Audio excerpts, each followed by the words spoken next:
and welcome to another episode of Secondhandsterpiece Theatre. Tonight, our selection is from the critically acclaimed conservative masterpiece by Sir Bill O'Reilly, The $15 Inferno.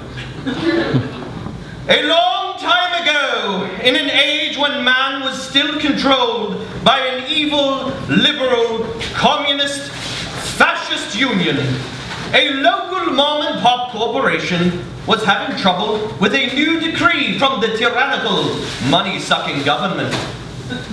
The workers were happy making hamburgers for red-blooded Americans. Their handsome, blue-eyed, well-fed boss with an American flag on his lapel had to make the announcement. Hear ye, hear ye! It hath been decreed by our overlords that you will now make double your wage. Noes and cries of anguish came forth from the hard-working contractors. One of them spoke up. But that will take away from the profits that management makes. Our bosses will lose out on their bonuses. Another piped in. And all of our cashiers will have to be replaced by touchscreens. And another in the back proclaimed, and even more of that will go to the government in taxes. They all began to weep and contemplated suicide, but then remembered depression wasn't real, and they would never take the coward's way out. As they were all Tea Party members, they knew it was time for action. So they pulled out their handguns and sorry? I don't understand.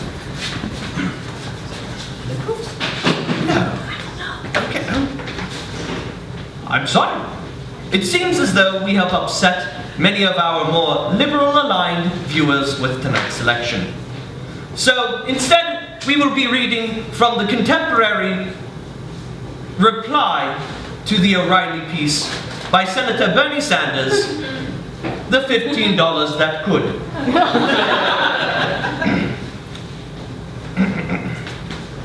A long time ago, in an age where things were getting progressive, but not quite progressive enough for some, the government had a lone, democratically elected official who really wanted to make a difference.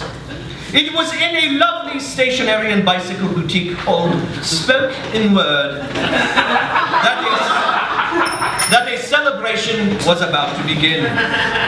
The super cool manager, who had great style and free Wi-Fi for all of her extremely hip employees, made the important announcement.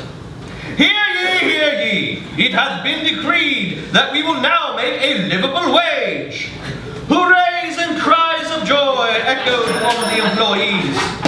One of them spoke up. We'll be able to drop our part-time jobs on the weekends now. Another piped in a sweet-looking hat. We'll be able to pay off our student loans and not have to nag our parents. And a third bellowed, and we can afford organics and non-GMOs. They all celebrated and began drinking their craft beers and thinking of all the fixed gear bikes they could now afford. As they celebrated and yelled, they encouraged Jimmy, who was deeply saddened because of a chemical imbalance. As part-time artists all know, depression is a very real thing. And so, I don't understand. I demand to have my... Well, I demand you get a better accent. It's true.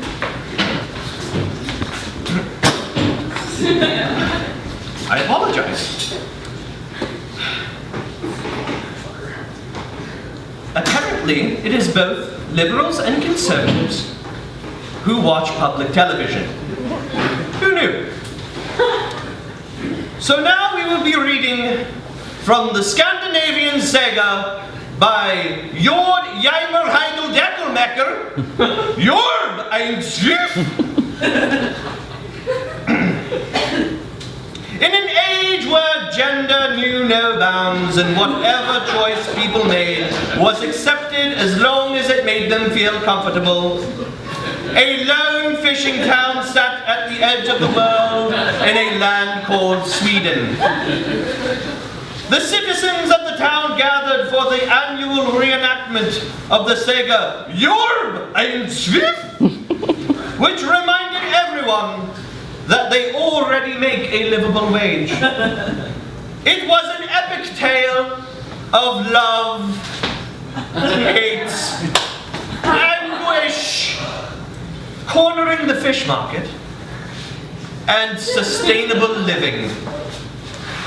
As the saga concluded, the Swedes looked far off into the west and were saddened by the plight of those still mired in debt, unemployment, and a corrupt healthcare system. And as they lovingly banded together in the cold Nordic night, they all knew that seasonal affective disorder is a very real thing. And so ends this episode of Secondhandsterpiece Theatre. This show was brought to you by the Bimbley County School District Gentrification Fund. Because all Mexicans sound like they have mariachi bands in their pants. And by the associated similar savings holdings and oligarchic litigating egalitarians, assholes to you, assholes to us. And also from contributions from viewers like you. Thank you, and good night.